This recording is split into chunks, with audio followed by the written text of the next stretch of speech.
سب سے پہلے تو یاد رکھیں کہ قربانی کے واجب ہونے کے لیے مرد یا عورت ہونا شرط نہیں ہے، بلکہ قربانی کے واجب ہونے کے لیے 5 شرائط ہیں، جن میں بھی یہ 5 شرائط پائی جائیں گی، چاہے وہ مرد ہو یا عورت، اس پر قربانی جو ہے وہ واجب ہوگی۔ اب ان 5 شرائط میں سے جو سب سے پہلی شرط ہے وہ ہے مسلمان ہونا، پھر ہے عاقل ہونا، پھر ہے بالغ ہونا، پھر ہے مقیم ہونا، اور آخر میں ہے مالک نصاب ہونا۔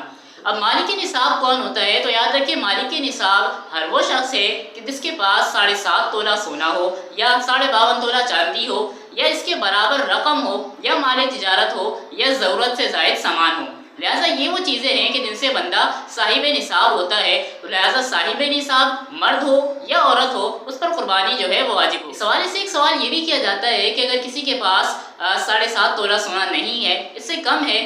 2 تولہ ہے یا 3 تولہ ہے، تو کیا اس پر قربانی واجب ہوگی یا نہیں؟ تو یاد رکھیں اگر کسی کے پاس 7.5 تولہ سونا نہیں ہے، اس سے کم ہے، تو اگر اس کے پاس دوسری چیزیں یعنی کہ چاندی یا کچھ رقم یا مال تجارت یا ضرورت سے زائد سامان موجود ہے، تو ان سب کی مالیت کا سونے کے ساتھ ملا کر اندازہ لگائے گا، اور اگر اس کی مالیت 52.5 تولہ چاندی تک پہنچتی ہے تو اس پر بھی جو ہے وہ قربانی واجب ہوگی۔ اور اگر 7.5 تولہ سونا ہی ہے، اس کے علاوہ نہ چاندی ہے، نہ رقم ہے، نہ ضرورت سے زائد سامان ہے، تو پھر سونے کے نصاب کا اعتبار کیا جائے گا۔ عورتیں یہ سمجھتی ہیں کہ شاید قربانی جو ہے وہ صرف مردوں پر واجب ہے، عورتوں پر واجب نہیں ہے، یا وہ قربانی جو ان کے شوہر کی طرف سے یا ان کے والدین کی طرف سے کی جا رہی ہے تو وہ ان کی طرف سے بھی قربانی ادا ہو رہی۔ تو یاد رکھیں اگر آپ مالک نصاب ہیں، اگر آپ میں قربانی کی 5 شرائط پائی جاتی ہیں، تو آپ مرد ہو یا عورت ہو، آپ پر قربانی جو ہے وہ واجب ہوگی، اور آپ کو علیحدہ سے قربانی کرنی پڑے گی۔